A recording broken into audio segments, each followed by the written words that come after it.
going to give Werner Erhard one more chance to offer some reflective comments. You've been very patient.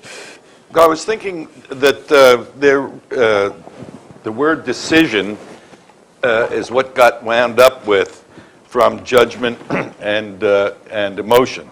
And I have found it useful in my own thoughts to distinguish between deciding and choosing. And etymologically, deciding has to do with killing off the alternative. And if I remember the definition of choice, it's to select freely and after consideration. So this after consideration part got me thinking. And I guess the most challenging choices are the ones in which it's not possible to get a preponderance of evidence for one side or the other, where the outcome is unpredictable, where you can't get the right choice. You make a choice, and you can't, but you wind up with the choice you've made, not with a choice that you can say is the right choice. It's not a choice you can defend, it's a choice for which you need to be, you wind up being responsible and need to be responsible. And I shared with you about working with actors to find something out about being able to bring forth an emotion. One of the things, so we used the whole metaphor, the theater. And one of the things we looked at was the first act, the second act, and the third act in a three-act play. And the reason we looked at a three-act play was because we all do things in a certain temporality, certain kind of time. And the kind of time in which we all do what we do is, said as simply as you can say it, is past, present, and future. And that worked out pretty well for the three-act play. And then looking at it from that perspective, the past is over, I can't do anything about it, the first act is over. I can maybe draw on what happened in the first act, but it's over. And the third act is the future, that's yet to come. So the second act is the, let's call it the current era of my life, or the current era of this enterprise, or the current era of any entity. And looked at from the perspective of a three-act play, looking at this temporality in which we all have to function, from the perspective of a three-act play, it's interesting about the second act. Because while I ought to be able, in the current era of my life, to live a life of choice. I can't live a life of choice about the past because it's over. Can't live a life of choice about the future because it hasn't gotten here yet. But I ought to be able to make some choices about the current era of my life. Well, if you look at this temporality from the three-act play perspective, the second act is in a certain sense already written in the following way. The second act has to bridge from the first act to the third act. It can't be a disconnect. It's got to somehow get me from the end of the first act, the end of my past, to the beginning of my future. And in addition to which, it's got to be entirely consistent with the third act. I can't, for example, in the third act, be a dancer, and in the second act, be in an accident and lose my legs. So, that won't work very well. So, in a certain sense, the current era of my life is already written. Now, the wonderful thing about this metaphor is that the script for the third act isn't written yet. That's up to me. And that's an interesting thought for me, and something that I've found made a great deal of difference in my ability to make choices that work for the people that I was working with and for myself. And that was that I've got a choice about the future. I can write the script for the future. And if I take some responsibility for the kind of future I want to have, by the way, nobody ever gets to play the third act. It's always the second act wherever I am. It's always the current era wherever I am. But my point is that the third act, the future into which I'm living, has an enormous impact on the current era. And it becomes a really good guide in making choices about dealing with whatever is present for myself. In a way, Thanks for the time. thank you very much. In a way, this sets up perfectly, since Warren has had so many acts to his life and continues to find them. So, You're going to make the final remarks. Okay, good. Thank you, Werner, because this is a perfect setup for almost the end of the second act, because I tend to live there. But I've gone through a lot of tongue biting this morning, wanting to get up here.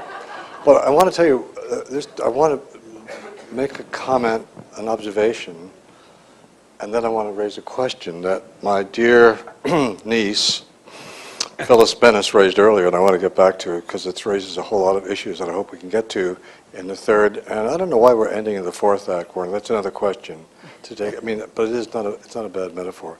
The first thing, the comment I want to make is this.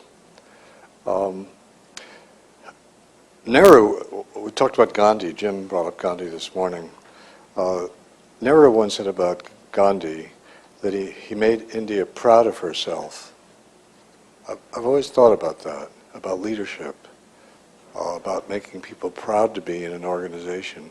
And I must tell you, as I look around the room, and I look at all these faces, most of whom I know have worked with, cough, cough, co-authored with, you made me proud of my field. You made me proud to be part of a field that is still asking big questions, is still really in the jungle of wondering aloud, having the guts to wonder aloud with each other. It's an amazing thing to be a part of.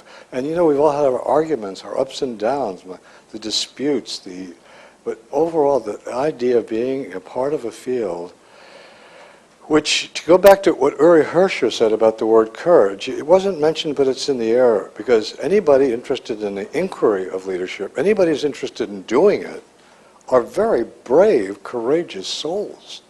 To operate in a field where you hold the consequences for other people's lives, you leaders sitting out there, I mean, to realize that you're playing for mortal stakes every day, that's guts. And then the question of, we have a little easier time, those of us who write about it, we have a little easier time, I think, although there's always tenure problems, I know, you know, all that stuff, and type A journals, but, you know, we are all, this morning, and I know there's still more acts to come, made me feel very proud of being a part of this group of people, and how courageous we all are for the ridiculous, sometimes, challenges we face, both doing it and trying to understand this thing which goes all over the map. You know, and the question I want to raise gets back to something that Phyllis raised this morning. I think it's something that we're going to think about as time goes on. I don't know whether it's, you know, it's not quite related to the group of speakers here and also the group this morning, as well as the respondents. It's interesting that Phyllis brought up the Manhattan Project and Oppenheimer and the result of that, which ended that war. Here we are in a field trying to study it, trying to understand the moral, ethical implications of the results. I want to tell you something about that, Phyllis. And I argue with my family about this, and I argue with my students about this. In 1945, on August 6th, I was an officer of the day. That meant I was a first lieutenant in Germany, Heidelberg, August 6, 1945. And OD, that didn't mean overdose then, it meant officer of the day, which meant I traveled around to various posts in Heidelberg and talked to the various enlisted men who were in those various posts. And when I got to one post, this young soldier, a private, said to me, Lieutenant, have you heard the news? I said, what are you talking about, soldier? He said, the news on AFN, just on the Armed Force, just came through. We've exploded some kind of a bomb over Tokyo. Oh, I'm sorry, over Hiroshima. I said, quiet down, soldier. What are you talking about? He said, some megaton, 1,000-ton thing, it was no name, has just exploded over Hiroshima, and the Japs, he said, may announce defeat. I said, we turned the radio on, we listened to it again, and he looked at me and he said, Lieutenant, now we can have our lives back. Now I say that not to make the moral case for what happened, because when the first nuclear device was tested in the desert of Los Alamos a month before, in July of '45, young Dr. Feynman, not yet with a PhD, was sitting with Oppenheimer in the bunker along with many other scientists who gained fame, Kistiakovsky and many others. And Oppenheimer looked at Feynman and said, now we're all sons of bitches. Now, the Manhattan Group got together in January of 1943. Less than 2 years later, that was the bomb result that ended that war. A year earlier, in what was once a wealthy suburb of Berlin, in a place called Wannsee, called the Wannsee Conference, a group of German Gauleiters sat together. Eichmann was their secretary. Given the meticulosity of the Germans, thorough notes were taken of that meeting, where they decided to kill all the remaining Jews left in Europe. And they figured it out. And there are no moral questions asked. Barbara, who led that group? Heydrich. Heydrich, right, thanks. Heydrich was a terrific, oh man, did he know how to run a committee? And in 90 or less minutes, they solved the Jewish solution. So where does the issue of results, of values, of the spirit of right and wrong, we've got to start to understand. I'm frankly bewildered by those two meetings. When I was with that soldier on August 6, 1944, and he looked at me and said, Lieutenant, we can have our lives back. I can't be objective. When I have to say and I think we need to really, really understand the root of that difference between those two meetings, both, by the way, with terrific results. And in one case, you could say it was the most destructive result, and I would argue being there at that time, I'm not sure how objective I can be about that. And my argument with my darling niece, whom I'm so proud of, is still one that haunts me. And these issues of leadership haunt me. And the beauty of the bravery of this field, Uri, who, don't give me that stuff that you're not a leader. We'll talk to you. He started the Skirball Institute on nothing and has built it into a formidable, institution in Los Angeles, and is a personal friend and a rabbi of great standing.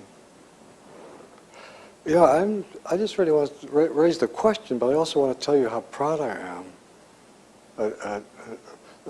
at being a part of this incredible search we're involved with. But that's courage and bravery, and I think we just ought to keep at it. And